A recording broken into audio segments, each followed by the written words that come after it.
ang mga kwento ng pag-ibig, kwento ng buhay at kwento ng pag-asa dito sa Barangay Love Stories. Love Stories.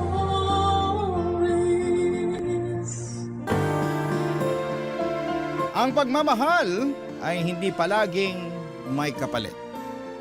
Dahil mas mahalaga na minamahal mo ng buo at totoo ang isang tao. Kahit ikaw na lang ang lumalaban. Ikaw kabarangay, kaya mo bang ipagpatuloy ang pagmamahal kahit na ikaw na lang ang naniniwala? Dear Papa Dudut, sa buhay natin ay palaging may isang taong nagbibigay ng kulay at direksyon sa atin. Yung taong ginagawa nating dahilan para maging matatag tayo at magpatuloy na maging malakas.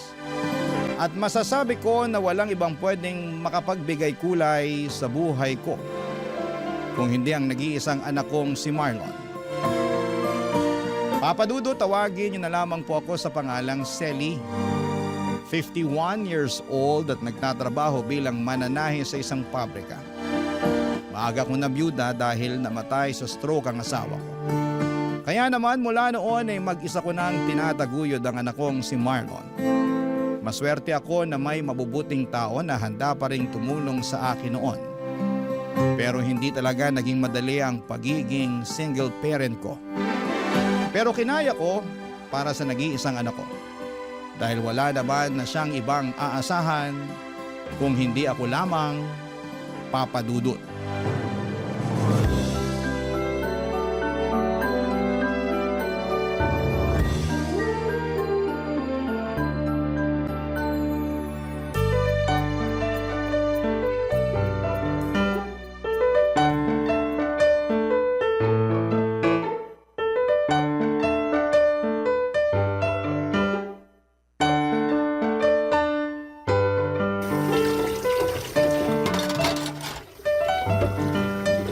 Ma, tulungan ko na po kayo sa pagliligpit nyo dyan sa lababo. Ay, kaya ko na to, Marlon. Asikasuhin mo na lang yung mga natirang bisita mo sa sala. Nakaalis na rin po sila, tsaka nakapaglinis na rin po ako ng mga kalat doon kanina. Ah, ganun ba? Eh, magpahinga ka na muna at hayaan mo na lang akong tapusin ang pagliligpit ko dito. Ma, alam ko po na mas pagod kayo kaysa sa akin. Kaya ako na lang po, hayaan nyo na akong tumulong sa pagliligpit nyo dito. Eh, sige na nga. Punasan mo na lang yung mga bagong banlaw na mga baso at pinggan nang matuyo agad ang mga yan. Ayan lang sa may sabitan ng malinis na pamunas. Sige po, Ma.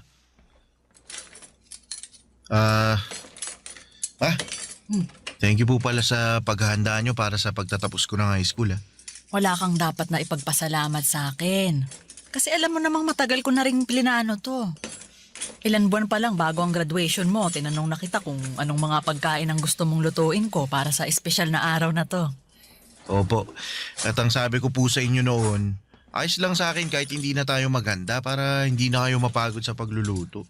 At hindi ako pumayag kasi espesyal na araw to para sa ating dalawa. Yung araw na nakapagtapos ka ng high school at natupad mo ang isa sa mga pangarap ko para sa'yo. Ang totoo, Ma, nahihiya nga po ako sa inyo eh. Ha? Eh bakit naman? Eh, kasi po wala naman po akong kahit na anong award na nairegalo sa inyo. Sino namang may sabi na kailangan mong magka-award para may mairegalo ka sa akin? Narinig ko lang po yun sa mga kaklase ko na honor students. Na ang regalo daw po nila sa mga magulang nila, yung academic awards na natanggap nila sa graduation namin. Eh akin na nga muna yung pamunas at gagamitin ko muna sa mga kamay ko. Sige po, Ma, ito. Alam mo, anak, malaki ang regalo na binigay mo sa akin sa araw na to. Ang regalo na nakapagtapos ka ng pag-aaral mo. Kahit po wala akong natanggap na kahit na anong award kanina. Oo naman. Ay, pahawak nga ako nitong mga kamay mo. Anak, hindi mo kailangan na magkaroon ng kahit na anong award o kahit matataas na grade para mapasaya ako. Mas importante sa akin na alam ko kung paano mo pinagsumikapan ang lahat para matapos mong pag-aaral mo. Salamat po, Ma. Kasi na-appreciate nyo rin po yung effort na ginawa ko para makatapos ng high school. Ay ako ang dapat na magpasalamat sa'yo, Marlon. Salamat kasi sinuklian mo ang lahat ng ginawa kong pagtatrabaho para sa pag-aaral mo. Salamat sa high school diploma na regalo mo sa akin. Basta ma, pagbubutihan ko pa po lalo ang pag-aaral, lalo na sa kolehiyo. Pangako po ma, ako naman po ang babawi sa inyo. Papadudot nung nabubuhay ang asawa ko ay simple lang ang buhay namin. Nagtatrabaho siya sa munisipyo at ako naman ay nagdesisyon na maging housewife. Sa asawa ko talagang si Manuel nanggaling ang ideya na yon. Dahil may trabaho din ako noon sa isang hardware shop. Pero nang maging maselan ang pagbubuntis ko ay pinahinto niya na muna ako sa pagtatrabaho. Pero ang gusto ko sana noon, bumalik kapag nakapanganak na ako. Pero sumang-ayon na rin ako sa suggestion ni Manuel na maging full-time na may bahay niya. Gusto niya rin na matutukan ko ang pag-aalaga hindi lang sa kanya, kung hindi pati na rin sa anak naming si Marlon. Naging mabuting asawa at tatay ang asawa ko, Papa Dudut. Hindi man kalakihan ang sweldo niya pero nagagawa naming pagkasyahin yon sa lahat ng gastusin dito sa bahay. Pareho kasi kaming hindi maluho ng asawa ko, Papa Dudut.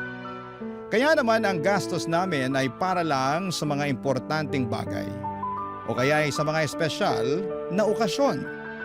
Simple lang ang buhay namin pero masasabi kong masaya at kontento talaga kaming pamilya. Kaya naman nang mawala si Manuel ay ginawa ko pa rin ang lahat para hindi maramdaman ni Marlon ang malaking pagkukulang sa buhay namin, Papa Dudut.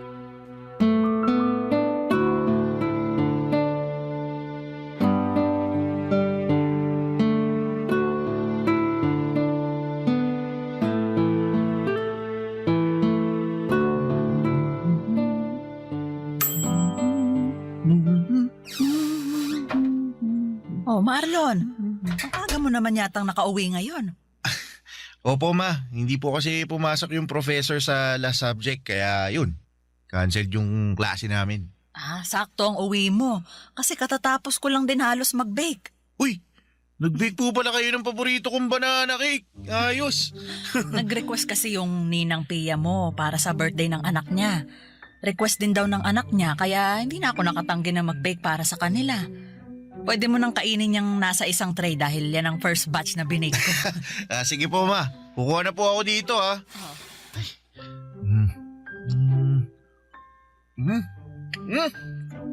Grabe naman po ma, napakasarap talaga nitong banana cake na gawa nyo. Ayos. Anak, para namang ngayon mo lang natikman ang banana cake na binibake ko. Iba po kasi yung pagkaka-bake nyo ngayon, sobrang sarap. Ma, hingi pa ako ha. Kumuha ka lang sa tray na yan kasi para sa'yo talaga yan. Mauubos ko po yung buong tray na to ma. Eh kahit ubusin mo pa yan, meron pang extra na tray ng banana cake para sa'yo. Buti na lang at napaaga yung uwi ko ngayon. Masusulit ko yung napakasarap na binake nyo ma. Eh alam mo, kanina ko pa napapansin ha, parang napakasaya mo ngayon ha. May gusto ka bang ikwento sa akin, Marlon? Halata po ba ma? Hindi lang halata. Kung hindi halatang halata talaga. Ano bang nangyari at ganyan kakasaya? Wala naman po kakaibang nangyari kanina sa university. Pero may gusto po pala akong itanong sa inyo. Ano yon, Marlon? Paano po kayo niligawan ni Papa noon? Seryosong tanong ba talaga yan?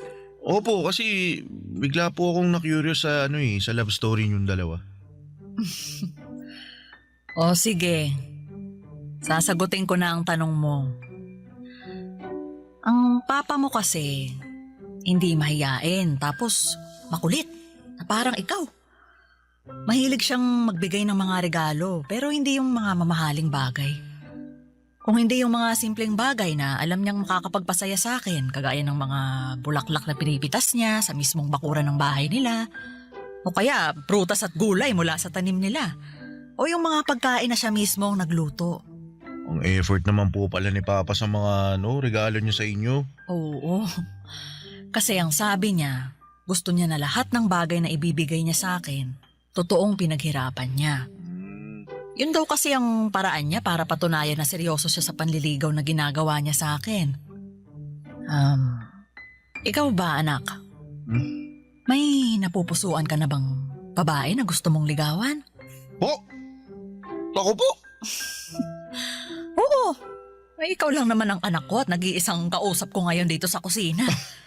Sino ba yung babaeng nagugustuhan mo?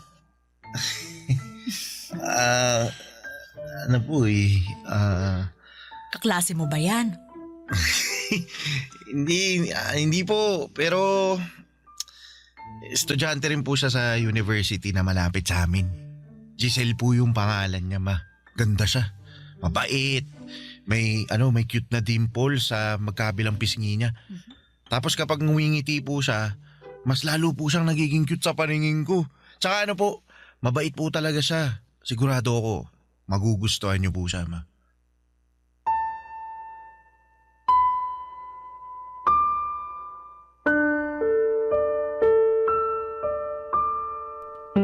Papadudot masasabi kong maswerte ako sa anak kong si Marlon. Malaking tulong yon para kahit papaano ay gumaan ang responsibilidad na dinadala ko noon. Kasi masipag siyang mag-aral at matyaga sa mga bagay na ginagawa niya. Wala man siyang academic awards na naiuuwi sa bahay o naipapakita sa akin. Sapat na yung alam kong hindi niya pinapabayaan ang pag-aaral niya. Yun naman ang importante para sa akin. Yung nagiging responsable siya sa ginagawa niya. Bukod sa pag-aaral ay mahilig din siyang mag-basketball. Yun na halos ang pinakalibangan niya noon. May mga oras pa nga na dinadala niya sa bahay ang mga kaibigan niya at tuwang-tuwa ang mga ito kapag nagluluto ako ng pagkain, lalo na kapag nag-bake ako ng banana cake. Hobby ko na rin kasi ang pagbe-bake noon kapag may libreng oras ako. At ang banana cake na binibake ko ang pinaka-paborito ni Marlon. Sinabi pa nga ng mga kaibigan niya na dapat daw ay nagbe-business ako ng pagbebenta ng banana cake. Pero hobby ko lang talaga yon, Papa Dudut, kaya hindi yon pumapasok sa isipan ko. Barangay Love Stories. Barangay Love Stories.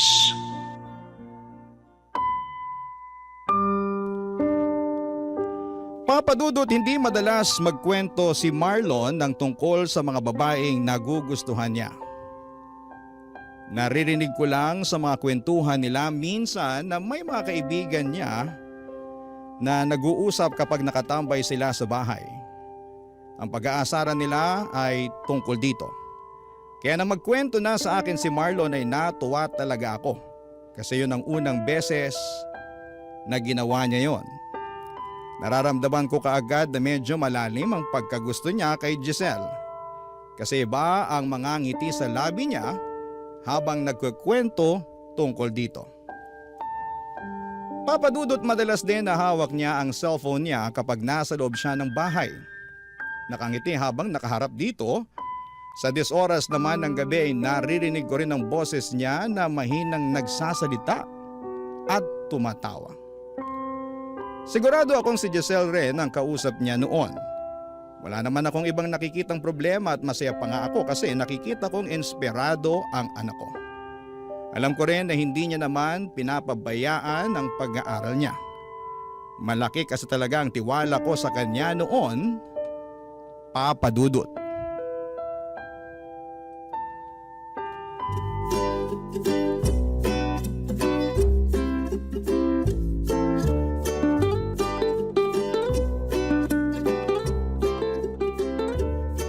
Anong masasabi mo sa sinigang na hipon na luto ni Mama? Masarap, Marlon. Kinilig ka sa sarap, di ba? Parang ganun na nga. Sabi ko naman sa'yo masarap magluto yung mama ko. Mamaya matitikman mo yung napakasarap na banana cake na palagi niyang binibig. Nirequest ko talaga yun para sa'yo. Naku, kapag natikman mo yun, makakalimutan mo talaga yung pangalan mo. Totoo ba yan, ha? Marlon, Oh. baka naman masyado nang mag-expect si Giselle na masarap ang binibake ko na banana cake, ha? Bakit? Masarap naman po talaga, ma. Ang dami na nga pong gustong umorder at maging reseller ng binibake nyo eh. Kayo na lang po talaga yung tumatanggi sa kanila. Alam mo naman na hobby ko lang ang pagbe-bake na ginagawa ko, Marlon. Pareho po kayo ng mommy ko, tita. Mahilig din po siyang mag-bake. Talaga? Ano yung madalas na binibake ng mami mo? Chocolate brownies and muffins po, tita. Pero hobby lang din po niya ang mag-bake kasi ayaw niya rin po na gawing business yun eh. Alam mo, sa totoo lang kasi, magastos din gawing business ang pagbe-bake. Malaki-laking puhunan ang kailangan namin kung gusto talaga naming simulan yun. Marami ring oras ang makakain sa bawat araw namin. Nabanggit din po yan ni mommy, tita. Pareho naman daw silang may maayos na trabaho ni daddy kaya hindi niya pinupush na gawing business. Tsaka ayaw niya rin daw po na bawasan pa ang budget na para sa bahay o sa pag-aaral ko. Kaya nga sabi ko kay mommy sa oras na makatapos ako ng pag-aaral at magkaroon ng regular na trabaho, ako mismo ang magpapatayo ng bakery para sa kanya. Nakakatuwa ka naman, Giselle. Bakit yun naman po nasabihan, tita? Kasi bumubuo ka na kaagad ng mga pangarap para sa magulang mo. Sa panahon kasi ngayon hindi lahat ng kabataan ganyan mag-isip. Pero ayos lang naman sa akin kasi alam ko na iba na talaga ang kinasanayan ng mga tao ngayon. Magkakaiba nga po ang paniniwala ng mga tao pagdating sa bagay na yan. Basta para sa akin po, obligasyon pa rin naming mga anak na suklian lahat ng naging sakripisyo ng mga magulang namin. Sana dumami pa ang mga anak na kagaya mo. Kasi hindi lahat ng magulang nagkaroon ng oras na makapag-ipon para sa sarili nila. Yung iba, binuhos ang oras at buhay nila sa mga anak nila. Pero para sa akin naman, hindi ko naman inoobliga si Marlon na tulungan ako sa oras na makatapos na siya ng pag-aaral niya. Pero sinabi ko rin naman po sa inyo na gusto ko rin makabawi sa inyo, ma. Nakwento rin po ni Marlon sa akin yung mga pangarap niya para sa inyo, tita. Talaga? Ano naman ang nakwento ng anak ko sa'yo na tungkol doon? Yung plano niyang pagbili ng malaking bahay para sa inyo, pagpapalago ng negosyo niyo, tsaka pagkuha ng sasakyan, para kayo naman po ang maihahatid at sundo niya. Ay naku, nakakatuwa talagang marinig yan mula sa inyo ng mga kabataan. Siguro, para sa akin lang ayoko naman na itali ng mga anak ang buhay nila sa pagtulong sa mga magulang na kagaya ko. Kayo ang responsibilidad namin hanggang sa tumanda na kayo at magkaroon ng sariling mga buhay.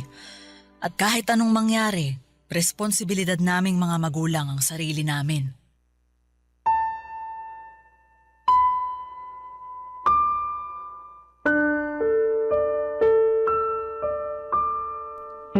Papadudot masasabi kong magandang dalaga si Giselle lalo na sa personal. Nakita ko na siya sa mga pictures sa cellphone ni Marlon. Hindi siya katangkaran, payat, maputi ang kutis at palangiti ang mga labi niya. Mabait at magalang din siyang makipag-usap sa akin noon.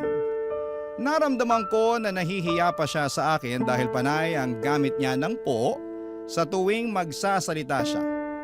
Nakwento nga ni Marlon na bago pa man sila makarating sa bahay, ilang beses pa raw na napatigil sa paglalakad si Giselle at nagtanong tungkol sa akin.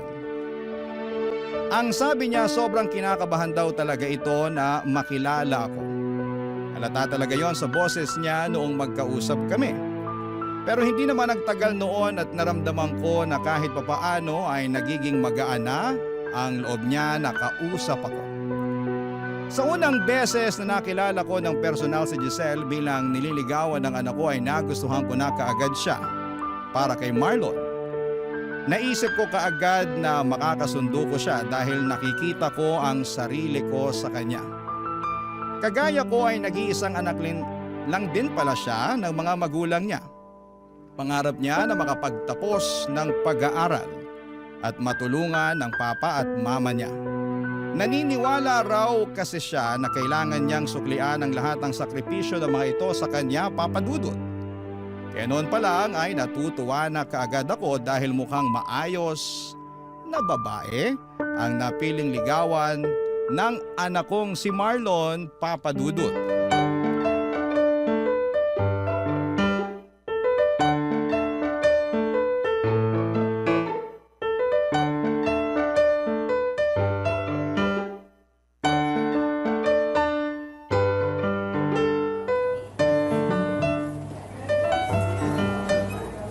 Giselle, mabuti naman nandito ka pa sa kantin. Patapos ka na bang kumain? Ay, hindi pa, Pia. Halos kakasimula ko lang din mag-lunch. Ay, naku sakto, may kasabay pala akong kumain. Oh, nagbabaon ka pa rin pala ng pagkain mo. Oo, mas tipid eh. Ayan din ang nasa isip ko, kaya palagi rin akong may baon para sa lunch break natin. Ay, maiba ako, no? Kumusta na nga pala yung inaanak ko? Ayun, sa awa ng Diyos, lumalaking mabuti at magalang na anak. Ay, hindi ka ba niya binibigyan ng sakit sa ulo? Naku, hindi. Kagaya ng sabi ko, mabait talaga si Marlon. Masipag mag-aral, saka may nililigawan na ngayon. Ay, talaga? Ay, mabuti ayos lang sa'yo na nanliligaw na yung anak mo. Oo naman. Wala naman akong nakikita na masama sa ginagawa niya, Pia. Binata naman si Marlon at dalagang nililigawan niya. Alam mo kasi, iba na rin ang mga kabataan ngayon. Baka lang makabuntis na maaga yung inaanak ko. Naku, may kilala ko ang anak ko at alam ko na responsable siya sa bawat bagay na ginagawa niya. Nakilala ko na nga rin yung nililigawan niya eh. Talaga? Oo. Paminsan-minsan dumadalaw din sa bahay. Nako mabait naman ba? Oo. Mabait saka magalang. Gusto ko na nga ang batang yun para sa anak ko eh. Pero ang sabi ni Marlon, hindi niya minamadali si Giselle. Maghihintay siya na maging handa na si Giselle na sagutin siya.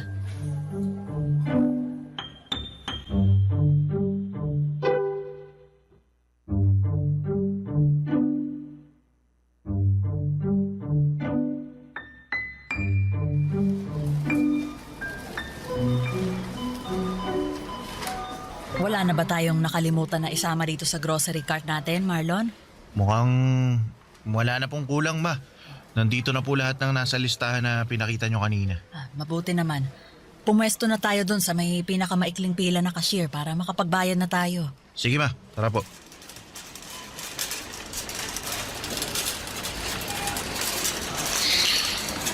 Ang daming tao ngayon dito sa grocery, no? Oo nga po, may. Mabuti na lang sinamahan mo ko at nagawa kong tapusin agad ang pag-grocery ko. Hindi rin naman po ako busy ngayon. Wala ba kayong lakad ni Giselle? Wala po, ma. Umuwi po kasi sila ng parents niya sa Pangasinan para sa birthday celebration ng lola niya. Pero, ma, ano pong tingin nyo kay Giselle? Mukha naman siyang mabait talaga, Marlon. Natutuwa nga ako at napakagalang niyang makipag-usap sa akin. Halata na mahiyain talaga siya, lalo na nung unang beses ko siyang makausap. Mahihain po talaga yun. Naalala ko naman yung kaba niya nung sinabi ko na ipapakilala ko siya sa inyo. Namutla yung muka, tsaka yung labi niya namutla rin. Hindi naman ako mukhang masungit ah. Bakit siya kinakabahan na makilala ko?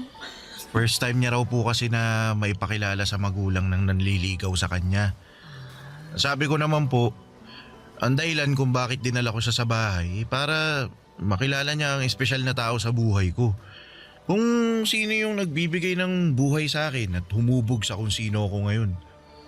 Tsaka gusto kong makita niya mismo kung gaano kabait at kaganda yung mama ko. At nagawa mo pa talagang isingit ang pambobola na yan sa akin. Nagsasabi lang po ako ng totoo pero alam niyo ma, mabait talaga si Giselle. At yun ang dahilan kung bakit sigurado ako na siya na ang gusto ko makasama na bumuo ng mga pangarap sa buhay. Ano pala sa tingin mo ang estado ng panliligaw mo sa kanya? Mukha naman pong malaki yung pag-asa ko. Nararamdaman ko po na gusto niya rin ako eh. At malapit niya na ako sagutin, ma.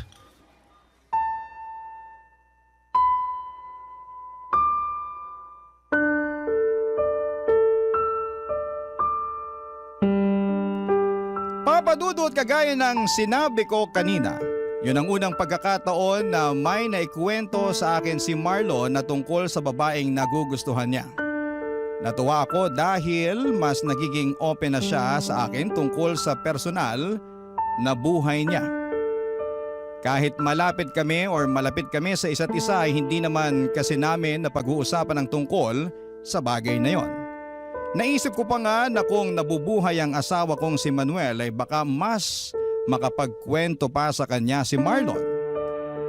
Pero nang magsimula na nga siyang magkwento sa akin ay iba ang saya na nararamdaman ko. Para bang mas naging close pa kami, lalo na nang magkwento pa siya ng ibang mga bagay tungkol kay Giselle. Ang saya lang makinig sa mga kwento niya at makita siyang inspirado dahil po sa isang tao. Halos hindi nawawala ang ngiti sa mga labi niya, lalo na kapag hawak niya ang cellphone niya, lalo na kapag kausap niya doon si Giselle, Papa Dudut. Barangay Love Stories. Barangay Love Stories. Papa Dudut, masasabi ko na nagmana si Marlon sa asawa kong si Manuel pagdating sa kung papaano sila magmahal ng isang babae. Kagaya ni Manuel ay nakita ko noon na palaging gusto ni Marlon na kausap si Giselle, mapatext o tawag man. Ganon din kasi si Manuel sa akin noon, Papa Dudut, dahil hindi pa uso ang cellphone noong panahon namin. Madalas akong tinatawagan ni Manuel sa telepono ng bahay namin at madalas din siyang dumadalaw noon sa bahay namin, lalo na noong nililigawan niya pa lamang ako. Kaya naman ayos lang sa akin sa tuwing magpapaalam si Marlon na aalis ng bahay o malilate na ang uwi dahil pupuntahan niya si Giselle sa bahay nila. At sa tuwing magkukwento si Marlon ang tungkol sa panliligaw na ginagawa niya kay Giselle, nakikita ko ang kakaibang kislap at saya sa mga mata niya. Bagay na nagbibigay din ng saya sa akin kasi ramdam ko noon kung gaano niya kamahal si Giselle, Papa Dudut.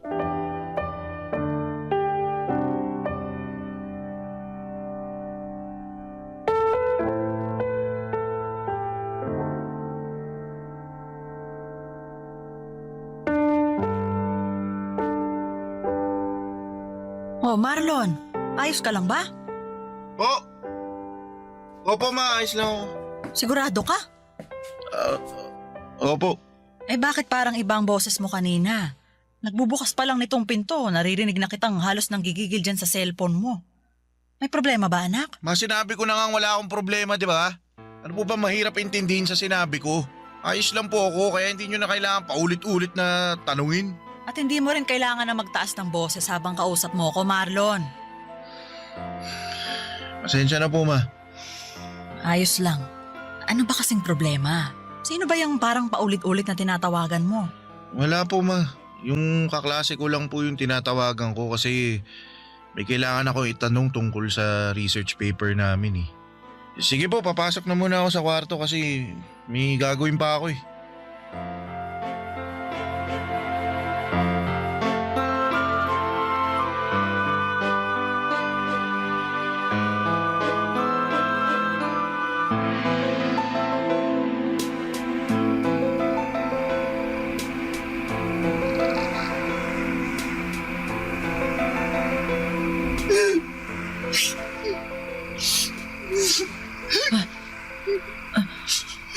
Sino ba yung umiiyak ngayon ng 10 oras ng gabi? Teka, parang boses ni Marlon yun ah. Ay, makabangon na nga muna nang mapuntahan ko siya.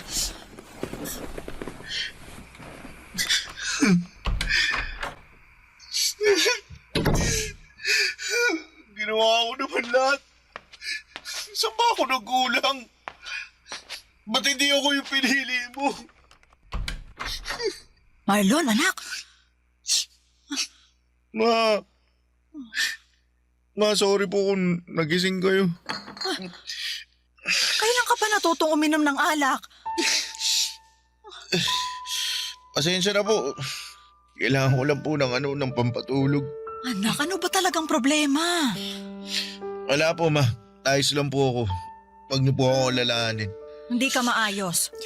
Magdadalawang linggo ka ng palaging tulala, tapos ngayon, nagpapakalunod ka naman sa alak. Sabihin mo na sa akin ng totoo. Tungkol ba to kay Giselle?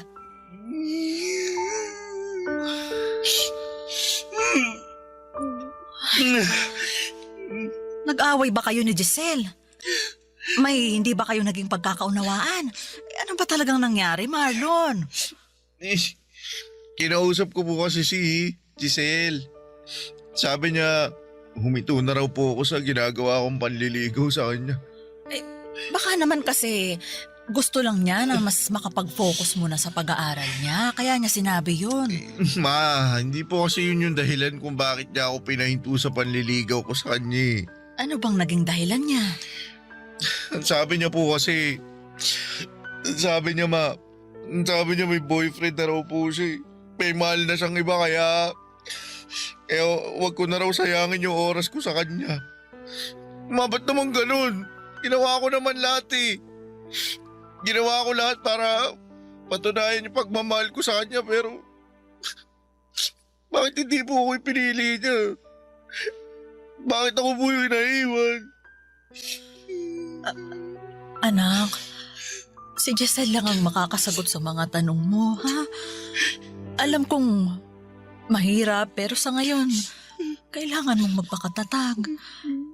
Hindi lang naman si Giselle ang babaeng pwede mong mahalin. Bata ka pa, Marlon. Marami pang pwedeng mangyari sa buhay mo. Pero si Giselle po kasi yung gusto ko eh. Siya po yung mahal ko. Wala po ibang pwedeng mahalin kundi siya lang. Ma, siya lang po. Mahal ko si Giselle eh. Mahal na mahal ko po siya. Mahal na mahal.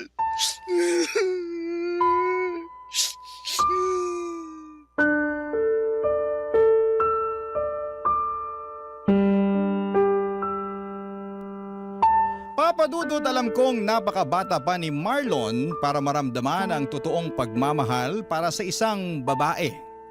Marami pa siyang iba na pwedeng makilala at mahalin. Pero sa totoo lang, umasa na rin ako noon na sanay si Giselle na rin ang makatuluyan niya sa hinaharap. Dahil sa ilang beses na dumalaw ito sa bahay, nakita ko kung gaano siya kabait at kagalang. Kaya pati ako ay nalungkot nang malaman ko na hindi niya kayang suklian ang pagmamahal ng anak ko. Na may iba na siyang minamahal kaya pinatigil na niya si Marlon sa panliligaw sa kanya. Nang mga sumunod pang araw noon ay nakita ko ang tila pagbagsak ng mundo ni Marlon. Palagi siyang walang ganang kumain, tulala sa sala kapag uuwi galing sa trabaho, at ang pinakamasakit yung naririnig ko siyang umiiyak gabi-gabi sa kwarto niya. Nadudurog talaga ang puso ko sa nakikita kong pagbagsak niya. At ginawa ko po ang lahat para maiparamdam sa kanya na lilipas din ang lahat ng sakit na nararamdaman niya. Na hindi lang kay Giselle titigil ang mundo niya, na magagawa niyang makausad kahit paunti-unti. Kaya lang ay bago pa man niya magawa yun ay tila sumuko na mismo ang katawan niya. Dahil isang umaga ay hindi na lamang siya nagising. Papadudot.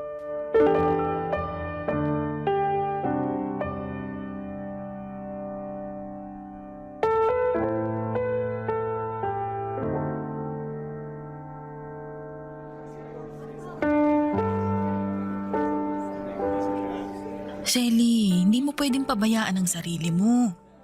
Wala na rin namang dahilan para alagaan ko pang sarili ko, Pia. Huwag mo namang sabihin yan. Wala na si Marlon eh.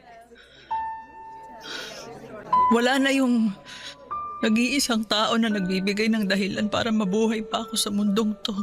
Selly, Dapat ako na lang yung namatay eh. Dapat ako na lang yung hindi nagising. Dapat ako na lang ang nandyan sa kabaong na yan. tama na yan. Huwag ka magsalita ng ganyan. Alam mo, Pia, akala ko talaga okay na si Marlon. Na kahit paano, nakakausad na siya. Magkasabay pa kaming naghapunan noon. At nakita ko na rin siyang ngumiti ulit. Yun pala. Yun na ang huling beses na makikita ko siyang nakangiti. Pia, napakabata pa ng anak ko. Napakabata pa niya para mamatay. May dahilan kung bakit maaga siyang kinuha ng Diyos. Isipin na lang natin na hindi niya na mararanasan pa yung ibang paghihirap sa mundong ito. Selly, lakasan mo lang loob mo, ha? Kailangan mas lalo kang magpakatatag ngayon. Tita Selly, Giselle, anong ginagawa mo dito? nakikiramay po ako. Ikaw? Nakikiramay? Ang lakas naman talaga ng loob mong pumunta talaga dito sa burol ng anak ko. Selly, huminahon ka. Paano ko hihinahon kung nasa harapan ko ang dahilan kung bakit namatay ang anak ko? Tita, wala po akong kasalanan. Wala! Sigurado ka? Kung hindi mo pinaasa ang anak ko, hindi siya masasaktan ng sobra. Hindi ko po pinaasa si Marlon. Kung hindi mo siya pinaasa, sana hindi ka na lang pumayag na ligawan ka niya. O sana, hindi mo na lang pinatagal ang panliligaw niya sa'yo. Giselle, alam ko namang hindi mo obligasyon na mahalin ang anak ko. Hindi mo obligasyon na suklian ang pagmamahal niya sa'yo, pero sana, hindi mo na lang siya pinaasa. Sana hindi mo na lang sinayang ang pagmamahal niya sa'yo. Kaya umalis ka na dito! Umalis ka na! Selly! Huwag mong itulak si Umalis ka na dito! Selly! Sandali lang po. Gusto ko lang pong makita si Marlon kahit saglit lang. Wala kang karapatang makita siya dahil ikaw ang dahilan kung bakit nandyan sa sakabaong na yan! Umalis ka! Umalis ka Tita, na! sorry po. Hindi ko po gusto na mangyari sa kanya to. Hindi ko po gusto mawala si Marlon. Sorry po, Tita. At hindi na rin umubuhay ng mga sorry mo si Marlon! Selly, tama na. Huminahon ka na. Umalis ka na dito, Giselle! At ayoko nang makita yung pagmumukha mo kahit kailan! Naging mabait sa'yo si Marlon. Wala siyang ibang ginawa kung hindi ang mahalin ka. Pero sinaktan mo lang siya. At ikaw ang dahilan kung bakit siya namatay. Ikaw ang pumatay sa anak ko, Giselle. Kaya umalis ka na bago pa kita kaladkarin palabas ng pamamahay ko. Umalis ka na!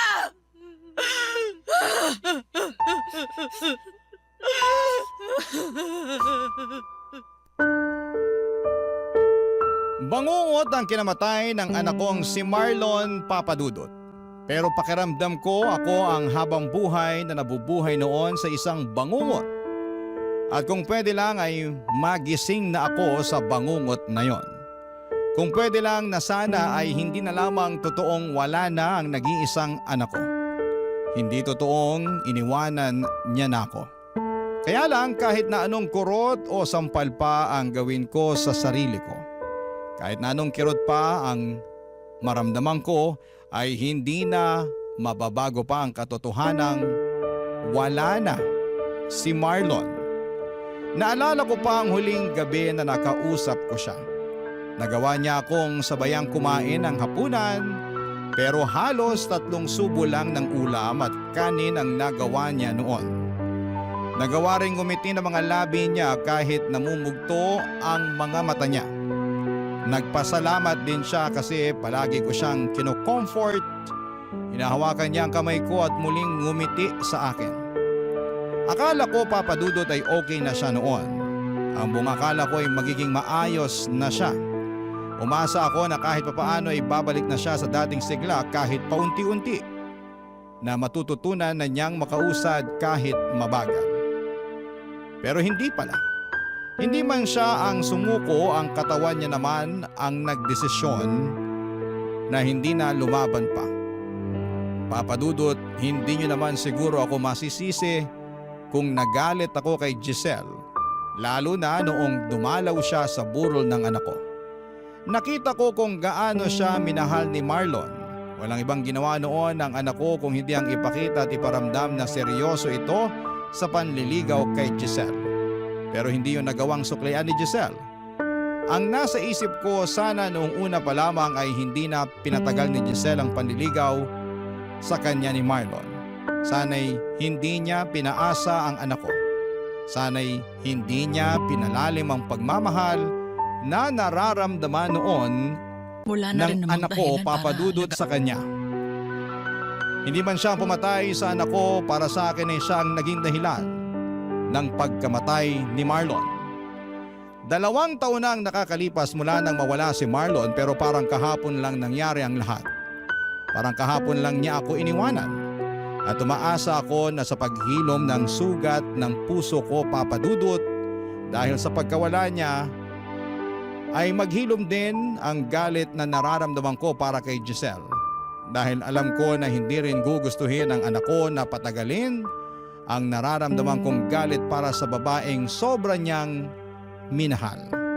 Salamat po sa pagbasa ng aking liham at sa mga kagaya ko na nawala ng minamahal sa buhay.